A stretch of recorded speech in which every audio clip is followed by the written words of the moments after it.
How They Succeeded by Orison Swett Marden. Marshall Field. This world-renowned merchant is not easily accessible to interviews, and he seeks no fame for his business achievements. Yet there is no story more significant, none more full of encouragement and inspiration for youth. In relating it, as he told it, I have removed my own interrogations, so far as possible, from the interview. I was born in Conway, Massachusetts, he said, in 1835. My father's farm was among the rocks and hills of that section, and not very fertile. All the people were poor in those days. My father was a man who had a good judgment, and he made a success out of the farming business. My mother was of a more intellectual bent. Both my parents were anxious that their boys should amount to something in life, and their interest and care helped me. I had but few books, scarcely any to speak of. There was not much time for literature. Such books as we had I made use of. I had a leaning towards business, and took up with it as early as possible. I was naturally of a saving disposition. I had to be. Those were saving times. A dollar looked very big to us boys in those days, and as we had a difficult labor in earning it, we did not quickly spend it. I, however, determined not to remain poor. Did you attend both school and college? I attended the common and high schools at home, but not long. I had no college training. Indeed, I cannot say that I had much of any public school education. I left home when 17 years of age, and of course had not time to study closely. My first venture in trade was made as clerk in a country store at Pittsfield, Massachusetts, where everything was sold, including dry goods. There I remained for 4 years, and picked up my first knowledge of business. I saved my earnings and attended strictly to business, and so made those 4 years valuable to me. Before I went West, my employer offered me a quarter interest in his business if I would remain with him. Even after I had been here several years, he wrote and offered me a third interest if I would go back. But I was already too well placed. I was always interested in the commercial side of life. To this I bent my energies, and I always thought I would be a merchant. In Chicago I entered as a clerk in the dry goods house of Cooley, Wordsworth and Company in South Water Street. There was no guarantee at that time that this place would ever become the Western metropolis. The town had plenty of ambition and pluck, but the possibilities of greatness were hardly visible. It is interesting to note, in this connection, how closely the story of Mr. Field's progress is connected with Chicago's marvelous growth. The city itself, in its relations to the West, was an opportunity. A parallel, almost exact, may be drawn between the individual career and the growth of the town. Chicago was organized in 1837, 2 years after Mr. Field was born in the far-off farm in New England, and the place then had a population of a little more than 4,000. In 1856, when Mr. Field, fully equipped for a successful mercantile career, became a resident of the future metropolis of the West, the population had grown to little more than 84,000. Mr. Field's prosperity advanced with the growth of the city. With Chicago, he was stricken but not crushed by the Great Fire of 1871, and with Chicago he advanced again to higher achievement and far greater prosperity than before the calamity. What were your equipments for success when you started as a clerk here in Chicago in 1856? Health and ambition, and what I believe to be sound principles, answered Mr. Field. And here I found that in a growing town no one had to wait for promotion. Good business qualities were promptly discovered, and men were pushed forward rapidly. After 4 years, in 1860, I was made a partner, and in 1865 there was a partial reorganization, and the firm consisted after that of Mr. Leiter, Mr. Palmer, and myself, Field, Palmer, and Leiter. 2 years later, Mr. Palmer withdrew, and until 1881, the style of the firm was Field, Leiter and Company.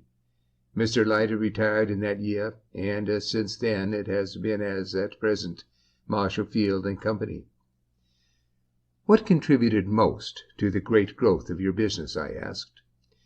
To answer that question, said Mr. Field, would be to review the condition of the West from the time Chicago began until the fire in 1871.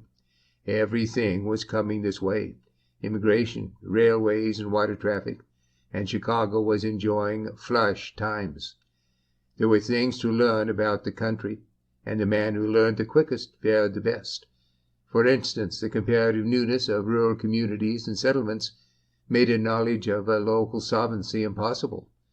The old state banking system prevailed, and speculation of every kind was rampant. A cash basis. The panic of 1857 swept almost everything away except the house I worked for, and I learned the reason they survived was because they understood the nature of the new country and did a cash business. That is, they bought for cash and sold on 30 and 60 days, instead of giving the customers, whose financial condition you could hardly tell anything about, all the time they wanted. When the panic came, they had no debts and little owing to them, and so they weathered it all right. I learned what I consider my best lesson, and that was to do a cash business. What were some of the principles you applied to your business? I questioned. I made it a point that all goods should be exactly what they were represented to be. It was a rule of the house that an exact scrutiny of the quality of all goods purchased should be maintained, and that nothing was to induce the house to place upon the market any line of goods at a shade of variation from their real value. Every article sold must be regarded as wanted, and every purchaser must be enabled to feel secure. Did you suffer any losses or reverses during your career? No loss, except by the fire of 1871. It swept away everything, about $3.5 million. We were, of course, protected by insurance, which would have been sufficient against any ordinary calamity of the kind. But the disaster was so sweeping that some of the companies which had insured our property were blotted out, and a long time passed before our claims against others were settled. We managed, however, to start again. There were no buildings of brick or stone left standing, but there were some great shells of horse-car barns in State and 20th Streets which were not burned, and I hired those. We put up signs announcing that we would continue business uninterruptedly, and then rushed the work of fitting things up and getting in stock. Did the panic of 1873 affect your business? Not at all. We did not have any debts. May I ask, Mr. Fields, what you consider to have been the turning point in your career, the point after which there was no more danger? Saving the first $5,000 I ever had, when I might just as well have spent the moderate salary I made. Possession of that sum, once I had it, gave me the ability to meet opportunities. That I consider the turning point. What trait of character do you look upon as having been the most essential in your career? Perseverance, said Mr. Field. But Mr. Selfridge, his most trusted lieutenant, in whose private office we were, insisted upon the addition of good judgment to this. If I am compelled to lay claim to such traits, added Mr. Fields, it is because I have tried to practice them, and the trying has availed me much. I have tried to make all my acts and commercial moves the result of definite consideration and sound judgment. There never were any great ventures or risks. I practiced honest, slow-going business methods, and tried to back them with energy and a good system. At this point, in answer to further questions, Mr. Field disclaimed having overworked in his business, although after the fire of 71 he worked about 18 hours a day for several weeks. My fortune, however, has not been made in that manner. I believe in reasonable hours, but a close attention during those hours. I never worked very many hours a day. People do not work as many hours now as they once did. The day's labor has shortened in the last 20 years for everyone. Qualities that make for success. What, Mr. Field, I said, do you consider to be the first requisite for success in life, so far as the young beginner is concerned? The qualities of honesty, energy, frugality, integrity are more necessary than ever today, and there is no success without them. They are so often urged that they have become commonplace, but they are really more prized than ever, and any good fortune that comes by such methods is deserved and admirable. A college education and business. Do you believe a college education for the young man to be a necessity in the future? Not for business purposes. Better training will become more and more a necessity. The truth is, with most young men, a college education means that just at the time when they should be having business principles instilled into them, and to be getting themselves energetically pulled together for their life's work, they are sent to college. Then intervenes what many a young man looks back on as the jolliest time of his life, 4 years of college. Often when he comes out of college, the young man is unfitted by this good time to buckle down to hard work, and the result is a failure to grasp opportunities that would have opened the way for a successful career. As to retiring from business, Mr. Field remarked, I do not believe that, when a man no longer tends to his private business in person every day, he has given up interest in affairs. He may be, in fact should be, doing wider and greater work. There certainly is no pleasure in idleness. A man, upon giving up business, does not cease laboring, but really does or should do more in a larger sense. He should interest himself in public affairs. There is no happiness in mere dollars. After they are acquired, no one can use but a moderate amount.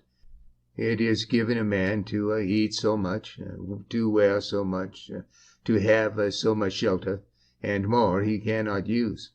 When money has supplied these, its mission, so far as the individual is concerned, is fulfilled. A man must look further and higher. It is only in the wider public affairs, where money is a moving force toward the general welfare, that the possessor of it can possibly find pleasure, and that only in constantly doing more. What, I said, in your estimation, is the greatest good a man can do? The greatest good he can do is to cultivate himself, develop his powers, in order that he may be of greater use to humanity. End of Chapter 1.